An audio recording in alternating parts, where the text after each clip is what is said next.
안녕하세요. 이상튜브입니다. 한국공군이 2026년까지 도입할 예정인 중형 군용 수송기에 로키드 마틴이 C-130J를 제안했고 에어버스는 A400M을, 브라질의 엠브라에르는 C-390을 제안해온 것으로 알려졌습니다. 현재 1,500대 안팎의 중형 군용 수송기의 점유율은 미국 로키드 마틴의 C-130이 독점하고 있지만 이 기체의 평균 기체 나이는 30년을 넘었고 특히 아프가니스탄의 미군 철수와 우크라이나 침공을 경험한 유럽 국가들은 구형 수송기를 통한 병참 시스템이 시대에 뒤떨어진 것으로 판단했습니다. 따라서 브라질 엠브라에르가 개발한 C-390에 많은 관심이 쏠린 것으로 알려졌으며 특히 네덜란드 공군은 노후화된 C-130H의 후계기로 유력시되던 C-130J를 제치고 엠브라에르의 C-390을 선택해 전 세계를 놀라게 했습니다.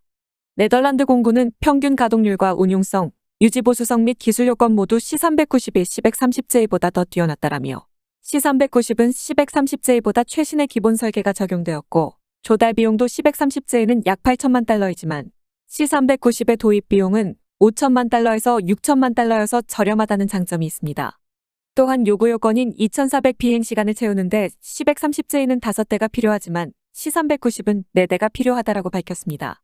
중형 군용 수송기에 대한 수요는 유럽뿐 아니라 전 세계적으로 높아지고 있어 엠브라에르는 중동 지역에 대한 C-390의 마케팅은 BAE와 협력하겠다고 밝혔고 나아가 미국의 L3 해리스와도 손잡고 플라잉본 방식에 대응한 KC-390을 개발하여 비용 대비 효과가 높은 분산형 공중급유 전술기를 미 공군에 판매하겠다고 밝혔습니다. 그리고 이번에는 한국 공군의 중형 군용 수송기 조달에 C-390을 제안할 것으로 알려졌습니다. 엠브라에르는 한국의 공급업체들과 MOU를 체결하여 만약 C-390이 한국 공군에 채용되면 구성 부품을 한국 공급업체로부터 조달할 것이라고 밝혔습니다. 이렇게 된다면 한국 기업들이 엠브라에르의 항공기 제조를 지원하는 공급망 참여도 가능해지고 C-390의 유지보수 시설도 한국에 개설해 한국을 엠브라에르의 아시아 지역의 거점으로 삼을 계획이라고 전했습니다. 엠브라에르 방위사업부문 최고경영자인 잭슨 슈나이더 CEO는 지난달 27일에 서울에서 진행된 국내 언론과의 인터뷰에서 한국과의 협력을 강조했습니다. 대형 수송기 2차 사업과 관련해 한국 기업 20여 곳을 방문했다는 슈나이더 CEO는 한국 기업들은 매우 전문적이라는 인상을 받았다며 브라질에서 한국 기업과 기술의 명성은 매우 높다고 평가했습니다. 지난 27일에 엠브라에르는 국내 기업인 ASTG와 EM코리아, 켄코 아이어로스페이스와 C-390 부품 공급에 대한 양해각서를 체결했습니다. MOU를 맺은 기업들은 C-390 외에도 엠브라에르의 신규 항공기나 시스템 공급망에 참여할 길도 열렸다는 평가입니다. 또한 슈나이더 CEO는 해외 공급업체들과 협력하면서 부품 등을 수입하는 규모도 연간 40억 달러에 달합니다라고 말하고 이어 한국 기업과의 협력을 확대하는 것은 문제가 되지 않는다고 밝혔습니다.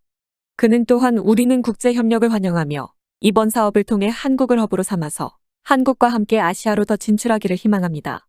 이번 사업은 매우 전략적인 기회라고 보고 있습니다라고 말했습니다. 실제로 코트라는 지난해 11월에 발표한 해외시장 동향 보고서에서 엠브라에르를 비롯한 브라질 항공기 회사들은 한국 항공산업을 거대한 시장으로 바라보고 있다며 완제품을 판매하는 것을 포함해 한국에서 부품을 공급받거나 항공기를 공동 개발하는 방안 등도 고려하고 있다고 언급한 바 있습니다. 엠브라에르는 한국이 C-390을 도입할 경우 국내에 정비센터를 구축하는 방안도 검토하고 있습니다. 슈나이더 CEO는 한국 내에서 정비 문제를 최대한 해결할 수 있도록 하는 것이 우리의 목표라며 한국의 파트너 업체를 선정해서 한국뿐만 아니라 아시아 지역을 담당하는 정비센터로 운영하려 합니다. 현재 여러 한국 업체와 논의를 하고 있다고 설명했습니다. 정비센터 신설을 통해 한국 내 정비 비중이 증가한다면 고용 창출 효과와 더불어 공군 정비 주기가 단축되면서 작전 운용 여건 개선에도 도움이 될 전망입니다. 또한 엠브라에르는 한국이 개발하고 있는 군용 수송기인 MCX에 대한 협력도 제안할 가능성이 높습니다. 하지만 에어버스도 A330 MRTT 도입과 경공격 헬기 개발에서 한국과의 관계를 구축했고 로키드 마틴이 제안한 C-130J는 미군과의 상호 운용성에 있어 다른 기종을 압도하고 있기 때문에 어떤 것이 선택되더라도 이상하지는 않습니다. 만약 네덜란드 공군에 이어 한국 공군도 C-390을 선택한다면 그냥 놔둬도 C-130J가 뽑힐 것이라는 그동안의 환상이 깨질 것이기 때문에 한국이 엠브라에르의 C-390을 선택한다면 지금까지 C-130이 독점하던 중형 군용 수송기의 점유율이 무너지는 계기가 될 것으로 보입니다. 참고로 엠브라에르의 C-390의 부품 공급 업체에는 미국 기업이 다수 참가하고 있기 때문에 미국의 방위 산업계는 유럽 에어버스의 A400M이 아니라면 어느 기종이 선정되어도 좋을지도 모릅니다. 어쨌든 보잉이나 로키드 마틴 등 선진국 항공산업체들은 첨단 기술을 보호하기 위해 항공기를 상대국에 판매하지 않으면 기술 이전을 꺼리는 추세가 뚜렷해지고 있습니다. 한국과 브라질은 미국과 유럽 및 러시아 등에 비해 항공산업이 아직 성장 단계에 있습니다. 대형 수송기 2차 사업을 통해 양국이 협력을 한다면 기술 축적과 시장 진입 등의 측면에서 새로운 성과를 얻을 수도 있을 것입니다. 엠브라이르 측이 이 같은 부분을 고려해서 산업협력 제한을 더욱 강화한다면 미국과 유럽의 대결로 불리던 대형 수송기 2차 사업 구도도 바뀔 가능성이 있어 향후 사업 추진 상황에 관심이 집중될 전망입니다. 한 가지 소식을 더 전해드리겠습니다.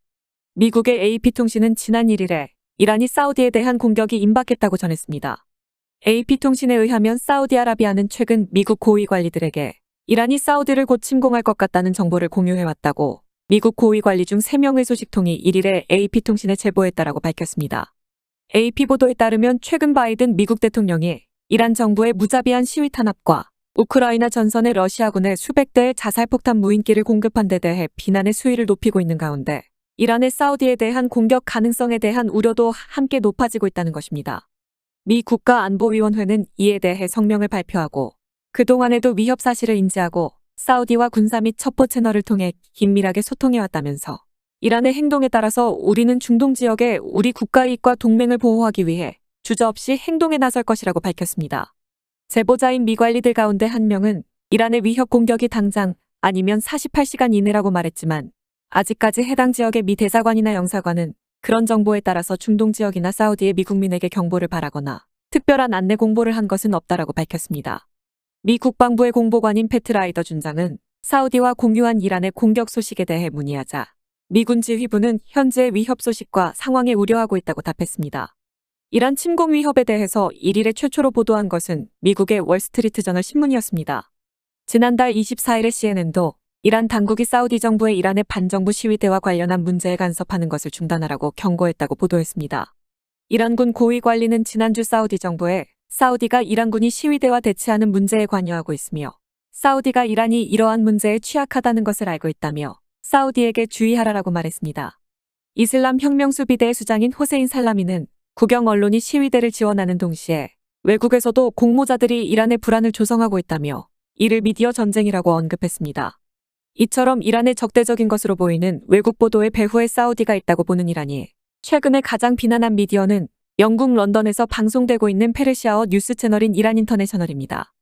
2017년에 설립된 이 채널은 반정부 시위 관련 뉴스를 찾는 페르시아어 사용자에게 주요한 정보원으로 주목받고 있습니다. 그 트위터 계정은 100만 명 넘는 팔로워를 갖고 있을 정도로 영향력이 상당합니다. 하지만 최근 이란 반정부 시위를 보도했다는 이유로 이란 정부의 조사를 받은 바 있습니다. 지난주 정부 지원을 받는 한 이란 언론은 사우디가 이 채널에 자금을 지원하고 있다고 비난했지만 이 채널은 어떤 정부와도 관련이 없다고 부인했습니다. 하지만 사우디는 최근 며칠 동안 이란이 후원하는 예멘의 후티 반군이 발사한 미사일과 박격포 및 무인기 등에 의해 끊임없이 공격을 받았다면서 2015년부터는 이에 대항하는 연합군을 만들어 폭격에 나섰고 그 때문에 수많은 민간인이 살상되었고 이란과의 관계도 더 악화되었습니다. 존 커비 백악관 안보실 대변인도 지난 1일에 바이든 정부가 이란이 러시아의 드론에 이어서 지대지 미사일까지 공급할 위험이 크다면서 우려를 표했습니다. 이란의 사우디 침공이란 시나리오는 기호에 그칠지 모르지만 미국의 이란을 압박하는 또 하나의 이유가 되고 있는 것은 분명하다고 외신들은 전하고 있습니다. 이상 마치겠습니다. 시청해주셔서 고맙습니다. 이상튜브였습니다.